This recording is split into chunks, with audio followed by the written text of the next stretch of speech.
Now, according to some scientists, including some Indian scientists, the amount of melting of glaciers, snows in Tibet now recent decades quite rapidly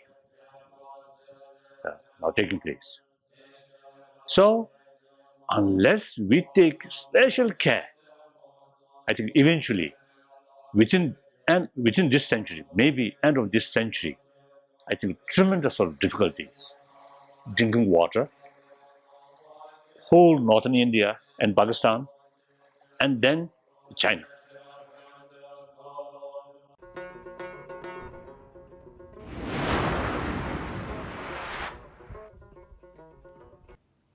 Tilak, welcome to Tibetv's weekly analysis.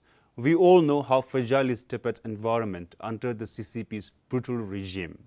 Today, the world is facing climate crisis. To mitigate this crisis, Tibet has a huge role to play. To know more about the importance of Tibet's environment, I have with me Michael Buckley, who is internationally known for his book, The Meltdown in Tibet. His latest book is The Fragile Planet. Today we will discuss the importance of Tibet's environment, drawing from his latest book. Welcome to Tibettv, sir. Thank you. Yes, pleased to be here. Sir, you have been a great vocal on Tibet's environment degradation under the CCP's rule, and you also authored a very important book, The Meltdown in Tibet. So before we talk about your latest book, can you tell our viewers about the ongoing assault on the Tibet's environment under the CCP?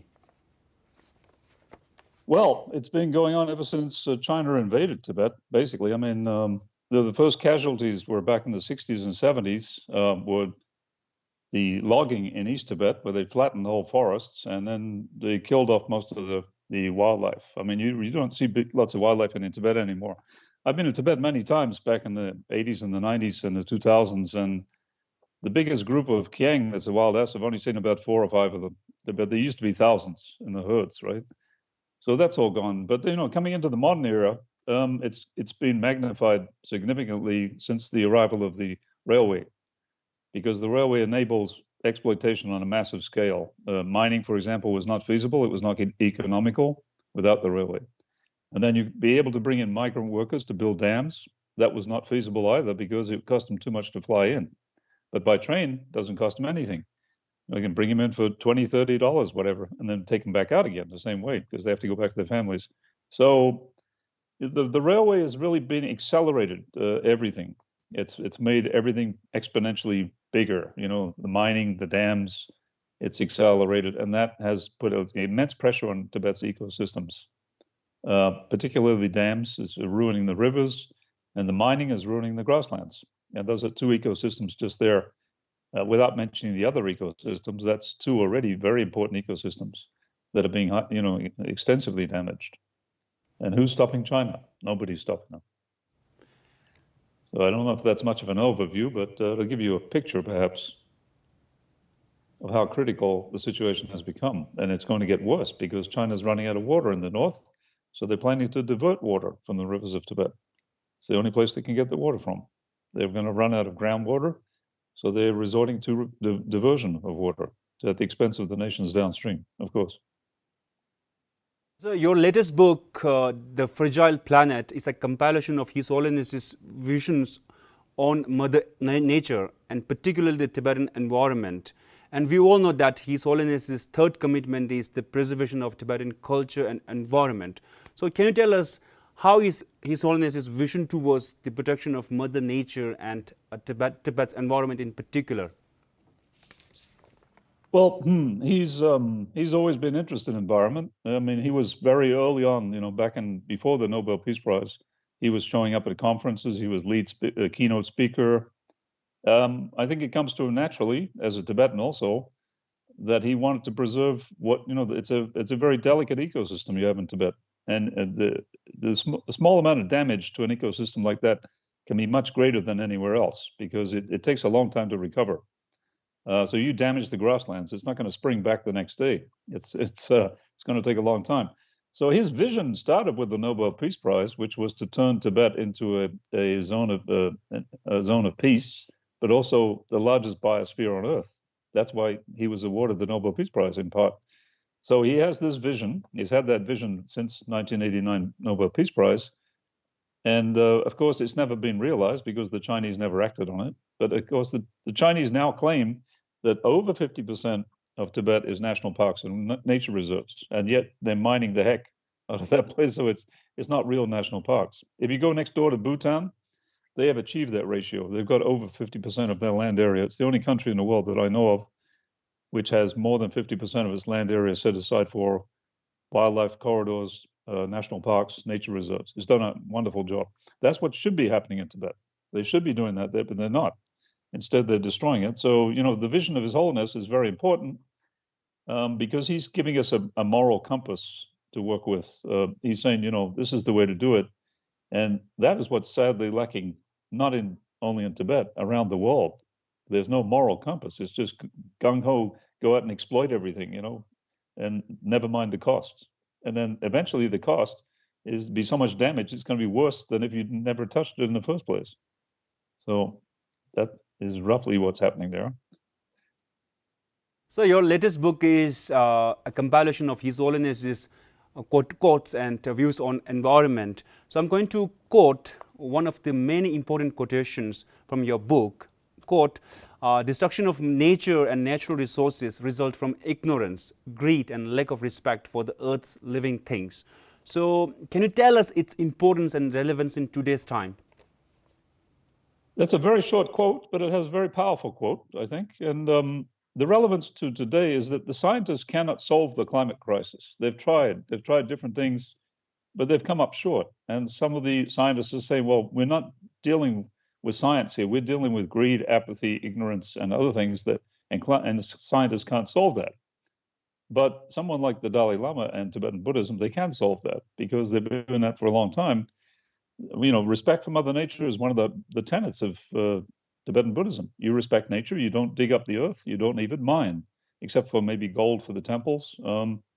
But you don't touch Mother Earth. You just leave her on. And that basically goes back to Bön beliefs, which were mixed in with Tibetan Buddhism, that, there were spirits in the trees, spirits in the lakes, deities on the mountains, and Tibetans believe that today. You don't touch the top of the mountain. You don't uproot the trees because you might be disturbing the spirits.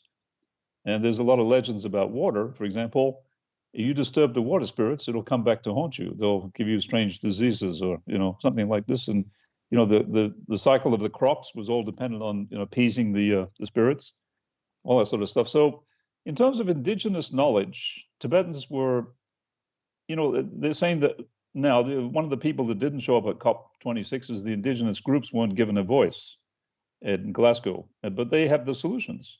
Many indigenous peoples around the world, they've been living with Mother Nature for millennia, and they know how to deal with it, and they know how to keep things recycled and going and respect for Mother Nature. But that is not what's happening with the colonial approach that China has, for example. They go in there, exploit the heck out of the place, and don't bother doing anything for Mother Nature at the same time. And that cannot continue because we reach a point, even like the oceans, they thought the oceans are so big you can't damage them. Now they're realizing you can damage them. There are dead zones in the ocean. We've put dead zones in there. And the ocean is enormous, but it's still being damaged. And it's the same with Tibetan Plateau. It's enormous, but once you start damaging it, you start damaging the grasslands, start damaging the way the rivers run, it will be affected and it will be changed. And it's very hard to go back and fix that. You can't fix it. You reach a tipping point. Once you get to that tipping point, it's a point of no return. It's not going to come back. And the obvious example here is the grasslands, because there's a lot of desertification happening in Tibet and across China.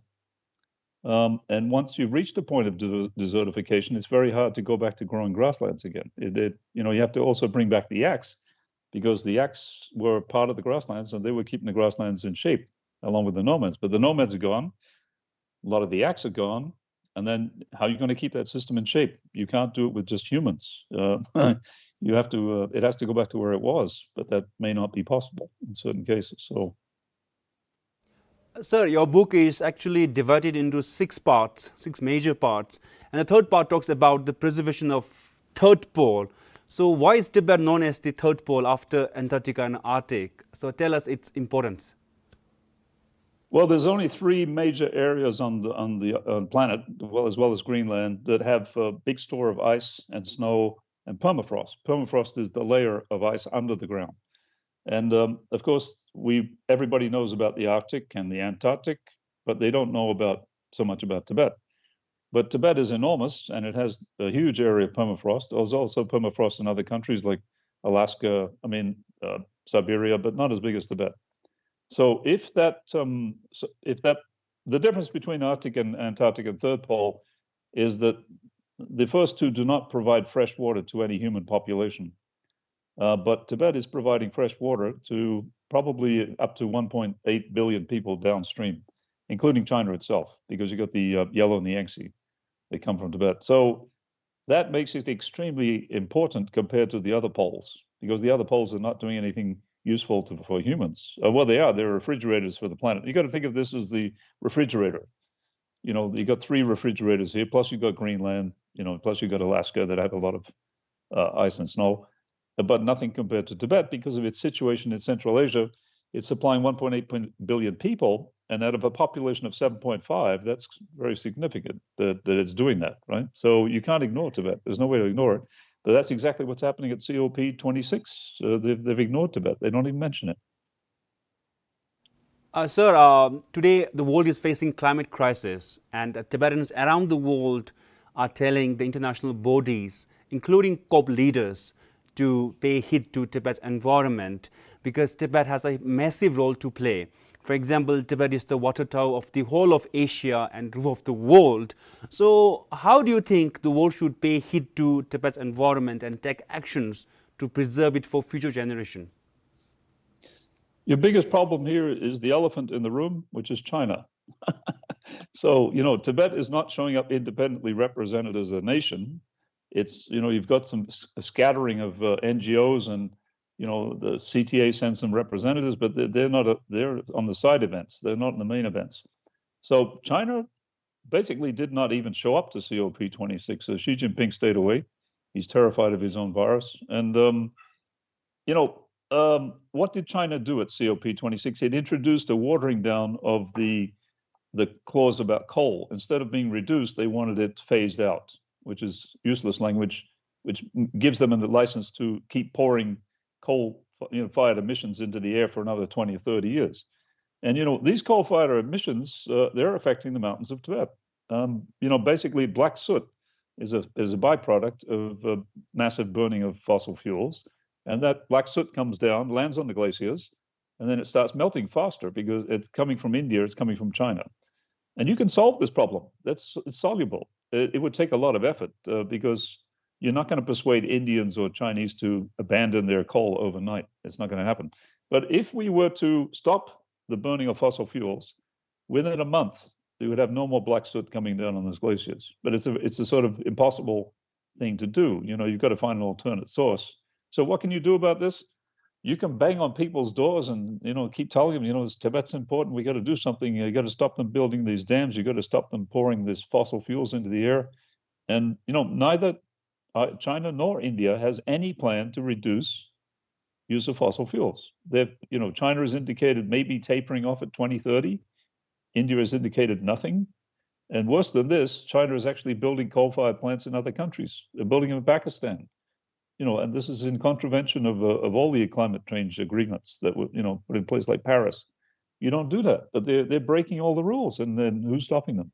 Who's actually even admonishing them and saying, you've got to stop this, you've got to do something positive? So it's a bit of a conundrum because you want to help, but you feel like you're helpless. And it's this position that the Tibetans are in. They want to help. The ones in Tibet, of course, want to help, but what can they do? If they protest, they get arrested, they get thrown in jail or worse. It's legal.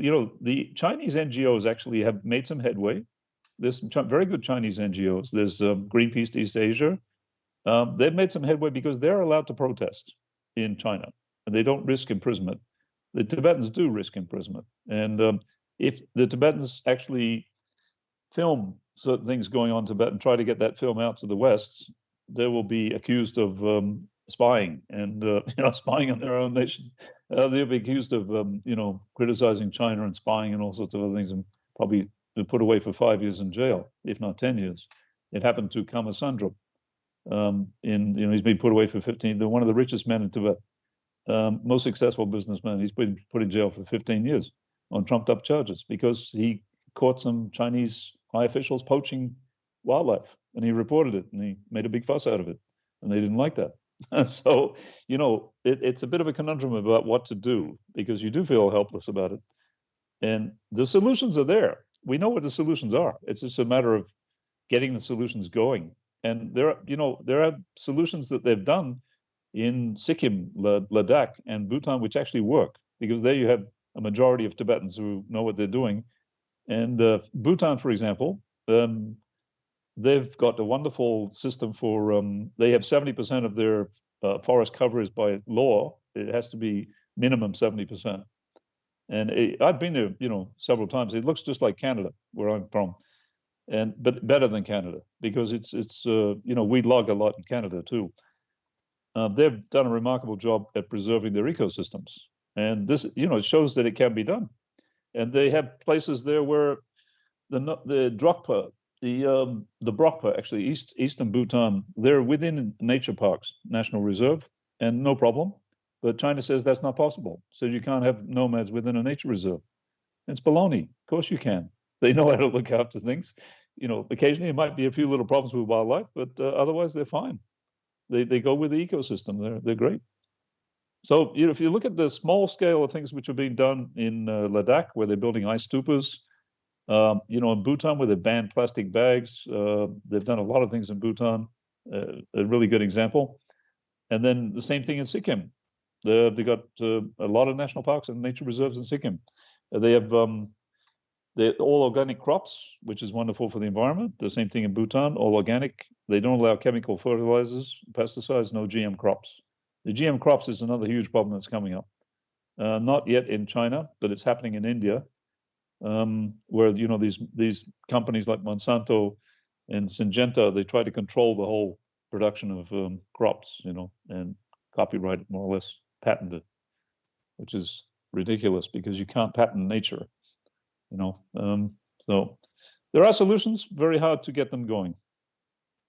So, sir, with this, we're going to end our discussion here. So before I conclude, I would like to recommend our viewers to read this book. I think it is available in the Library of Tibetan Works and Archives. Thank you so much for joining Tibettv virtually, sir. Okay, thank you. Thank you very much.